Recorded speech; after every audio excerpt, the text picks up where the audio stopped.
Welcome to the Old Time Radio Westerns. I'm your host, Andrew Rhynes, and let's get into this episode. This episode is going to be Tales of the Texas Rangers. Original air date is June 15th, 1952, and the title is Travesty. Hope you enjoy, and again, thanks for listening.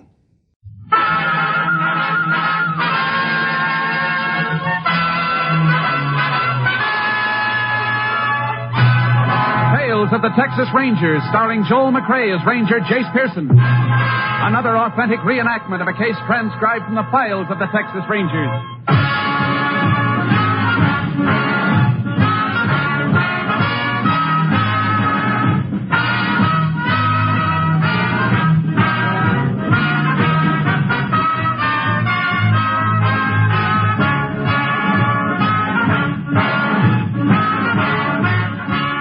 Names, dates, and places in the following story are fictitious for obvious reasons. The events themselves are a matter of record.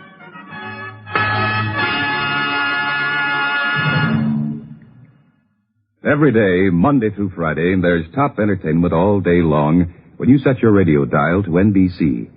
Listen for Double or Nothing. You'll hear one of radio's funniest quiz shows. Yes, Walter O'Keefe consistently comes up with great comedy entertainment Monday through Friday on Double or Nothing. Listen and you'll agree. Then there's the program with a heart, Strike It Rich. The grand entertainment that Warren Hull brings you every day on Strike It Rich is just what the doctor ordered if you suffer from the housework blues. From Chicago, Tommy Bartlett brings you Welcome Travelers and interviews with many interesting guests who each day pass through the Windy City. And for more fun, listen for Bob and Ray, those two zany comics. Then there's Music and Charm with Dave Garroway. So remember, every day, Monday through Friday, chase your blues away with the wonderful daytime programs on this station of the NBC Radio Network. And now, Tales of the Texas Rangers.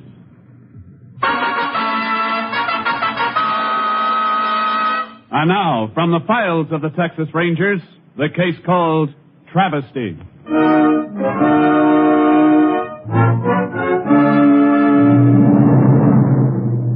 It is 10:30 a.m., February 12, 1951, at the Texas Rangers headquarters, as the commander of that company, Captain Stinson, is disturbed from his desk duties by an unexpected caller. Morning. Are you Captain Stinson? I sure am. What can I do for you? My name's Phil Clampett. Come a long way to talk to you, Captain. Sit down, Mr. Clampett. Thank you. Now, what's your problem? Well, this is bigger than just any little problem of mine, Captain. It's a matter of catching some crooked cops. That's a mighty serious charge, Mr. Clampett. Sure it is. I don't mind telling you I'm plenty burned up about this. I'll try to keep my dander down until I give you the facts. That'll be just fine. A couple of weeks ago, my company moved me down from St. Joe, Missouri to our Texas office at Harper's Ferry. Yeah? And brought my wife and kids, of course, and I was driving them down the new sedan I bought for the trip. Stopped by a little drive-in on Highway 92 near a town called Corona. About 150 miles northeast of here. Yeah. And while we was inside eating, somebody opened the back of my car and stole a brand new spare.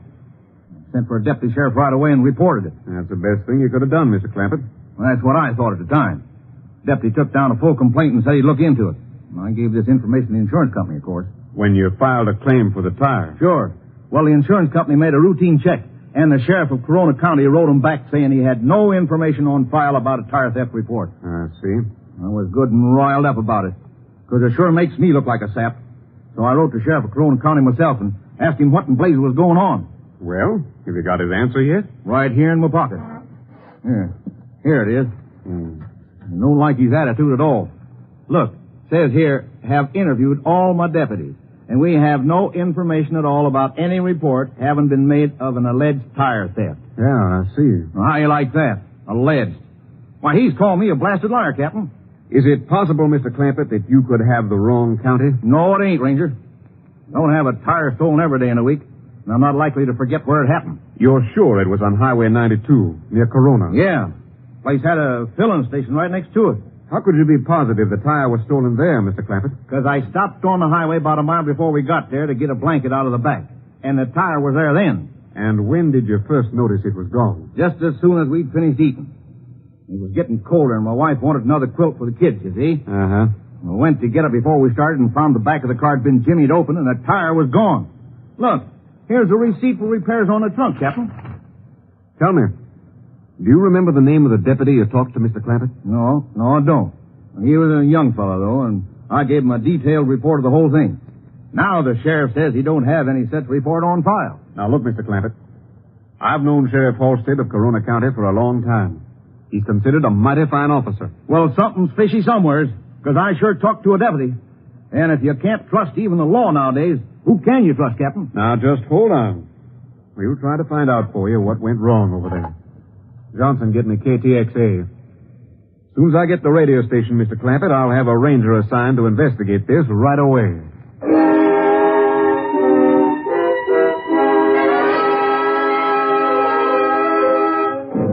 Within minutes, Ranger Jayce Pearson had called in, was briefed on the case, and assigned to take over the investigation.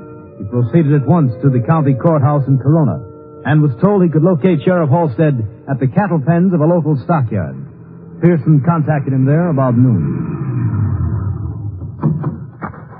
Sheriff Halstead? Yo! Oh, hello there, Jay.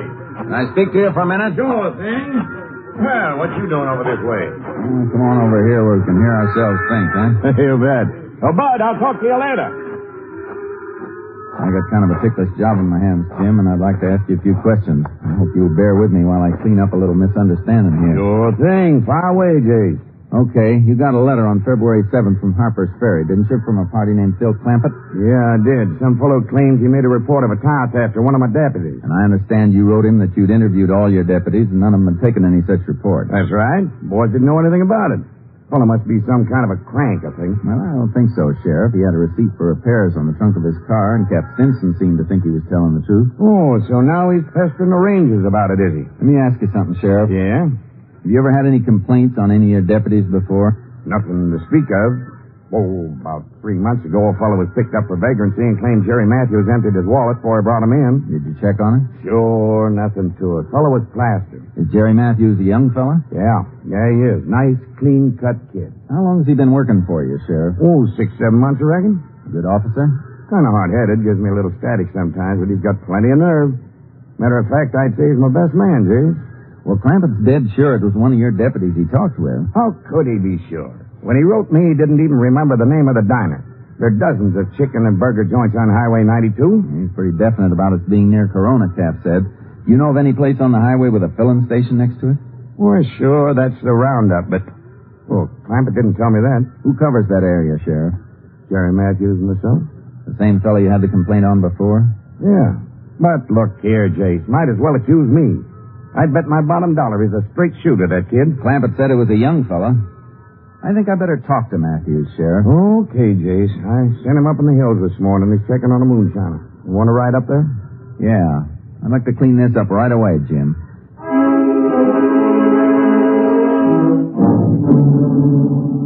The sheriff picked up his horse in Corona and loaded him into my trailer with charcoal. We drove about 30 miles out of Corona and took off on horses into the hills.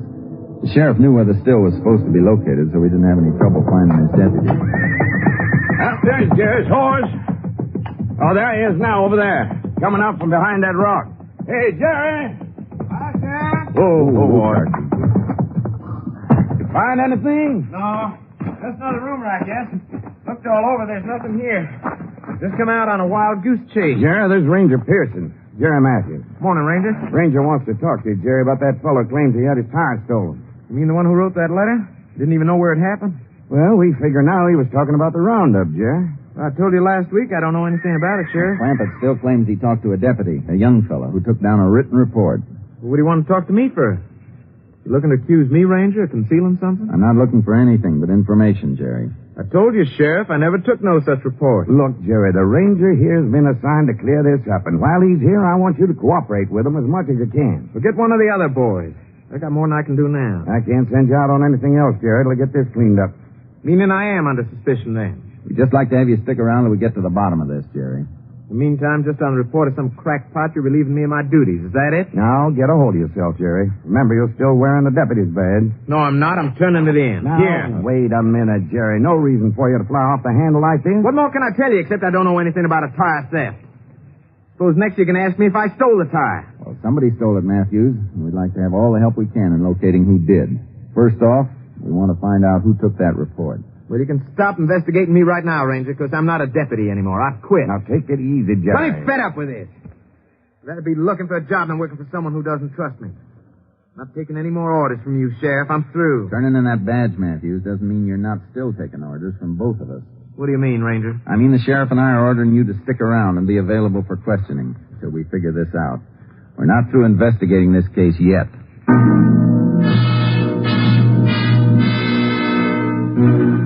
After we left Jerry Matthews, we headed for the Roundup Cafe to talk to the owner. We drove out to Highway 92 and got there a little past 1.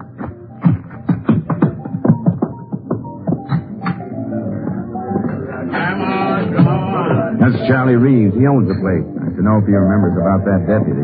Charlie, you got a minute? Ranger Pearson here wants to talk to you. Sure thing. Wait till I wipe my hands. Well, howdy, Ranger. Howdy. Mr. Reeves, do you remember an out-of-state car belonging to a fellow named Phil Clampett? Who? Phil Clampett. He claims he had a spare stolen out of the back of his car while he was eating in here. No, sir. Don't remember anyone having the tire stolen. When it happened? A couple of weeks ago. You don't recall one of your customers sending for a deputy sheriff at any time? No, sir, I don't, Ranger. You know a deputy named Jerry Matthews? Sure do. You remember if he's been around here lately? No, don't think he has. Used to drop in here for grub all the time before he got married. But I haven't seen Jerry more than twice in the last year, I reckon. Don't look as though you're going to be much help to us, Charlie. Sure sorry, Sheriff. Hey, maybe Vince knows something about it. Hey, Vince? Yeah. Take a piece out of that blueberry pie for a minute. Come over here, will you? That's my brother-in-law, Ranger. Takes care of the filling station next door for me. Might be able to tell you something. Vince, this is Ranger Pearson. Howdy, Ranger. I'd like to know if you can give us any information about a tire theft. Tire theft? Yeah. A fellow named Clampett says it happened here, and he sent for a deputy. You know anything about it? Search me. Never heard anything about a tire theft or a deputy coming here either, Ranger. Being outside, if a tire was stolen, seems like I sure would have known about it. Would you be able to recognize a customer if they come in here just once, Charlie? Well, that's hard to say. Awful lot of people drop by here in 24 hours. But I'd sure remember it if anything like that had happened.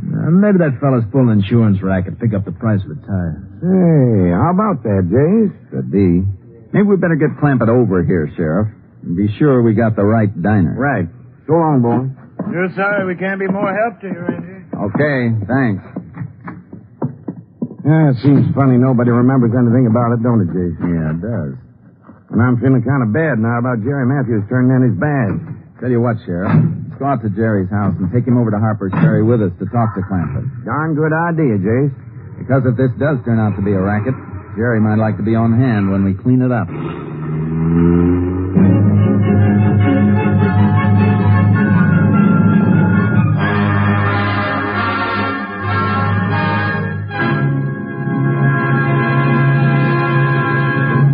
In just a moment, we will continue with Tales of the Texas Rangers, starring Joel McCrea as Ranger Jayce Pearson.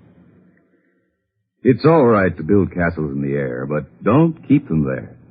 To bring that pet dream, a home of your own, down to earth, start saving. There's no easier way than through the payroll savings plan. That way, automatically, you'll build up that money you'll need. And what's more, money invested in United States defense bonds grows over and above the money you sock away in them, especially with the higher interest rate and quicker return that defense bonds now give you. Don't put it off. Authorize your employer to lay aside from your salary every week whatever sum you choose. As the money accumulates, he'll buy your bonds and turn them over to you. Or if you're self-employed, your bank will take care of you on the bond-a-month plan.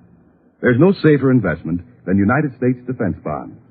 And when you buy them, you're not only protecting yourself against possible future emergencies, you're helping to protect your country, too. They're now even better. Invest more in defense bonds. We continue now with Tales of the Texas Rangers and our authentic story, Travesty.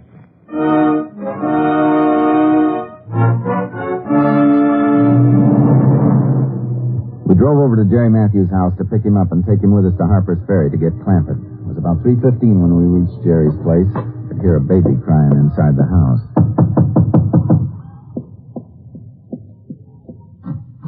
Yes? Oh, hello, Sheriff. Hi, Miss Matthews. This is Ranger Pearson. Afternoon, ma'am. Come in, won't you? Jerry home, Miss Matthews? Why, no, Sheriff. He's gone out on an assignment. He's dead. Yeah. Say when he'll be home? No, he didn't, Sheriff. I'm sorry about Skipper carrying on so, but he ain't been very well today. You're expecting your husband home for supper, aren't you, ma'am? I don't know. I don't rightly know if he'll come home at all, Ranger. Anything about his job, Martha? Oh, no, he sure likes his job, Sheriff. Well, it's only we had such an awful fight today when he came home for lunch. Probably blow over, ma'am. Yeah, it's just nerves, I guess. You see, we don't either of us get much sleep nowadays. Baby's been awful fussy lately, and we've both been up half the night with him. You gotta go through that to raise a family, Martha. Sure. I guess today was mostly my fault. I was nagging at him about money again. Not having any trouble, I hope. Don't everybody nowadays? You see, Jerry's still struggling to pay off the hospital bill for Skipper, and the washing machine and all. It's pretty tough on a policeman's salary. Oh, gee, yeah. I guess I devil Jerry about paying the rent on time. It's mostly because we're leasing from my folks. Kind of a stubborn point of pride, I reckon. Anything I can do to help, Martha? No, thanks, Sheriff. Guess Jerry takes an awful lot from me. Fussing about the rent and all. But today when I pitched into him about it, he just blew up at me and said he was getting out and he wasn't coming back. That's probably not half as serious as you think, Mrs. Matthews. Gee, I hope not. Where'd you send him today, Sheriff? Well, you see, I can't just recall now, Martha. I've been up to my neck lately. Well, ma'am, I guess we'd better be heading along. Well, is there anything special you want with Jerry, Ranger? No, just tell him we were asking for him. I sure will. I'm hoping he'll cool off and head home before too long. Well, thank you, Miss Matthews. Sure hope that baby picks up soon. He's just kind of got a touch of colic, I guess.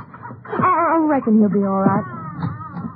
Goodbye, Ranger. It was nice to meet you. Thank you, ma'am. Goodbye, Martha. Take it easy. Don't like Jerry's heading out of town like that, Jayce, when you told him to stick around. I don't like it either, Sheriff. It's like Jerry's getting a little too independent for his own good. Of course, I hate to admit it, but if they're having financial troubles, maybe Jerry did have something to do with that tire theft. Maybe so. Wonder what he's up to now. Telling Martha he's on an assignment when he turned his badge in. Glad you didn't give him away, Sheriff, till we find out a little more about what's going on. I sure hope he isn't mixed up in this Clampett case, Jayce, with a new baby and all. I hope so, too. I don't think we can tell anything till we go get Clampett.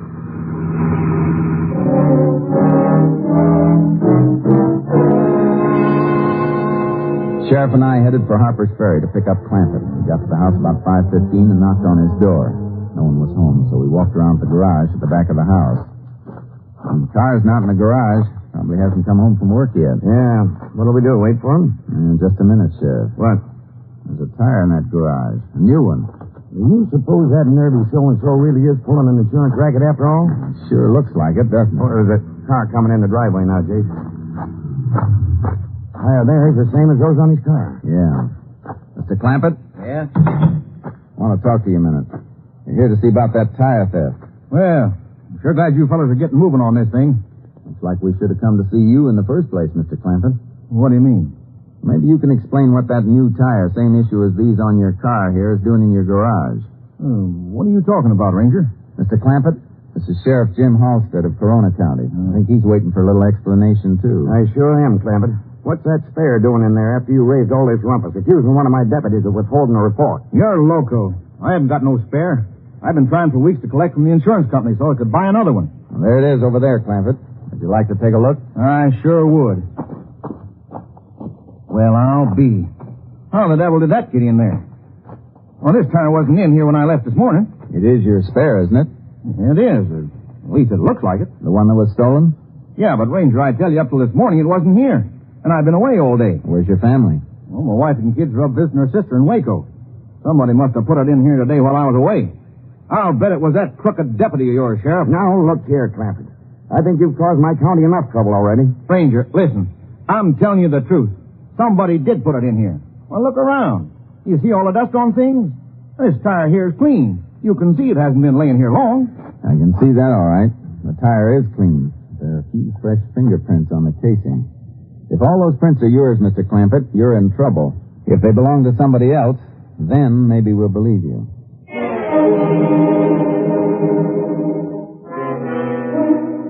I got my kit and lifted the prints from the tire. Then we fingerprinted Clampett at the constable's office in Harper's Ferry.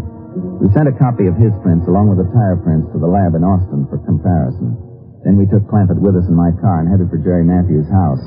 Got there about 10 after 9. You stay in the car, Clampett. We'll bring him out here. Come on, Sheriff. Jayce, there are times when I don't like my job too much. Yeah, I know what you mean. I have a feeling Clampett's telling the truth. Would have hidden the tire if he hadn't been. Yeah, Jerry skipping off like that, telling Martha they had an assignment. Not too good with that tire suddenly turning up.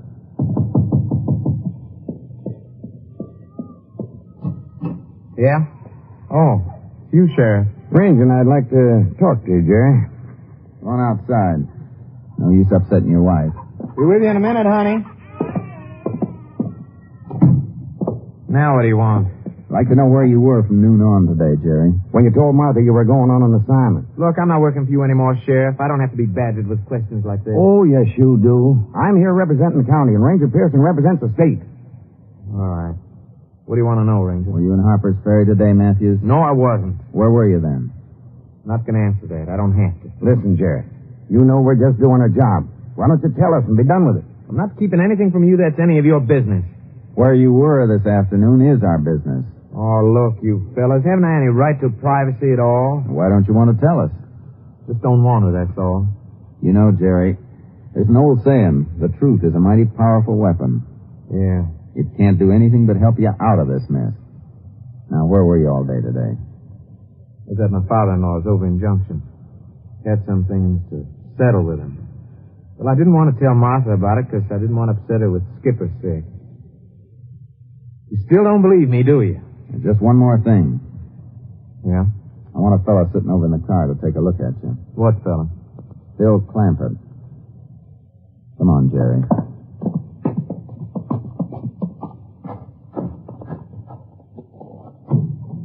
Mr. Clampett, is this the deputy that took the report? Oh, thanks. He was a big fella, about the same size, but the one I talked to was kind of grimy looking. Dirty fingernails and all. And couldn't help noticing when he took down the report. This fella ain't the deputy I talked to at all. Thanks. Okay, Jerry, that does it. I'm going to your wife now. Thanks. The sheriff? Yeah? Sure sorry about this morning. Didn't quite realize what that badge meant to me. I got it right here in my pocket, Jerry, if you'd like to have it back. Sure would. Thanks. Well, good night, Ranger. Nice kid. Yeah. I still don't know who did this. Dirty fingernails, huh? Wait a minute. What is it, Jayce? Mr. Clampett? Yeah, Ranger? Did this deputy sheriff you talked to have dark, sort of curly hair? Yeah, he did. You mean you're beginning to believe me? Uh-huh. You've been lying. You tried to pin it on Jerry just now. What were you driving at a minute ago, Jayce? Well, when we were talking to those people at the roundup the other day, couldn't help noticing how dirty that brother-in-law's hands were. Vince? Yeah. Looked as though he might have washed them all right, but there was black grease under his nails. Vince could have done it all right. Sure, being right there in the filling station next to the parking lot, he's got a perfect racket stealing tires off out-of-state cars. Most of them had never missed him for a while either. Not till they were miles out of the state. Mr. Clampett, did the deputy you talked to have kind of almond-shaped eyes? Yeah, he did, Ranger. Come on, Sheriff. Get in. We got an interesting call to make. We headed for the Roundup Cafe on Highway 92. When we got there, the filling station was dark, and the neon sign over the diner was out. But the lights were on inside, and we could see Charlie drying a stack of dishes. Vince was leaning against the counter, a can of beer in his hand. He got out of the car and went up to the door. Ranger, there he is. There's the deputy I talked to. The one with the brew in his hand. Would you like to get a closer look? I sure would. All right. Locked up, folks. There's Ranger Pearson. Open up. Oh, I'm sorry, Ranger. You didn't know it was you. Hey, Charlie. Yeah? Ranger and Sheriff want to see you. Okay. Stick around. We want to talk to you, too. Well, howdy, Ranger. Howdy, Sheriff. Can I get you some coffee or something? No, thanks. Friend here wants to say hello to you, Charlie. Huh? Ranger, he's the one that told me to call the deputy. What's he talking about? I never saw this guy before. This is Mr. Clampett. Claims he had a tire stolen here 2 weeks ago. How many times you two gotten away with this neat little racket? And which one of you hooks the tires? How about that, Vince? Would be kind of simple for you, wouldn't it? Being outside, just to break open the back of a car and take out the spare. Yeah, and then if somebody discovers it missing like Clampett did, You put in a call to the gas station, Charlie. Over comes Vince, the quick change artist, pretending he's the deputy sheriff. Listen, I don't know what this fella's been feeding you to, but I tell you, Ranger, it's all a pack of lies. Just the same, I'd like to have you both come down to the sheriff's office with us. What for? Want to take your fingerprints. You see, somebody got a little scared and returned Mr. Clampett's tire, figuring this whole thing would blow over that way. But he didn't know he was leaving a nice, fresh set of fingerprints while he was returning it. Okay. We'll be glad to come down with you. Oh, no, we won't. Hold it, Vince. Grab Charlie, Sheriff. You stay here, Charlie. No, you don't, Vince. Let you hold me. Drop that cleaver, Vince. Drop it. You all right, Jayce? Yeah. You darn fool, Vince. What do you have to try to duck for? It's all right for you, Charlie. You haven't got any prints on that tire. Well, we've got a pair of handcuffs for him just the same. Come on, get up, Vince. Now, let me tell you something. A badge is a mark of trust and doesn't belong on rats like you. Get moving.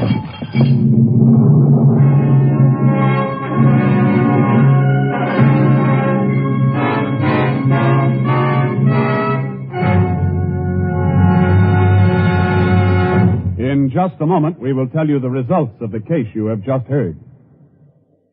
There's wonderful dramatic listening in store for you later today when NBC presents Best Plays. Today, Best Plays brings you On Borrowed Time by Paul Osborne. This is the touching drama of life and death in a New England town, featuring the heroic attempt of an elderly man to keep death from overtaking him until his grandson comes of age. Featured will be Parker Fenley and Mildred Natwick. For most enjoyable radio entertainment, be sure to hear Best Plays later today on the NBC Radio Network.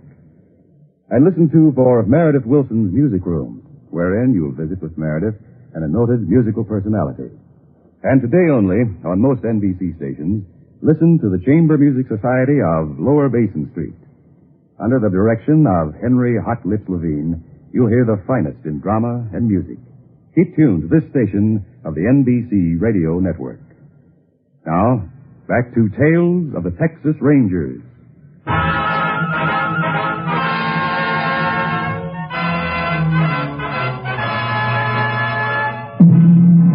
And now, here are the results of the case you have just heard. The lab report positively identified Vince Wright's prints on the stolen tire.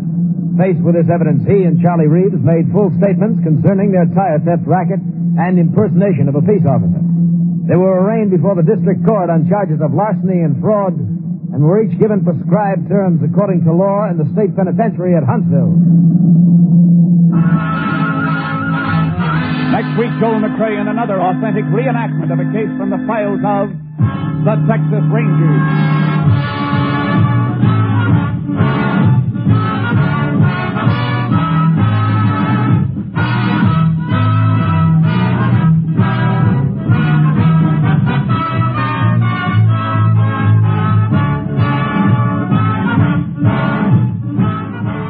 Joel McCrea will soon be seen in San Francisco Story, a Warner Brothers release.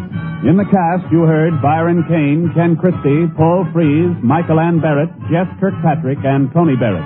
Technical advisor was Captain M.T. Lone Wolf Gonzalez of the Texas Rangers. This story was transcribed and adapted by Betty Mears, and the program was produced and directed by Stacy Keach. Hal Gibney speaking.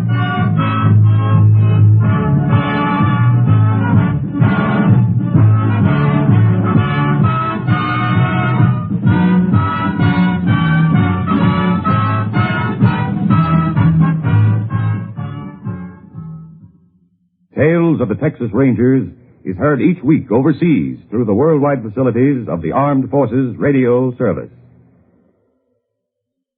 Starting Wednesday, enjoy the best of Groucho on NBC.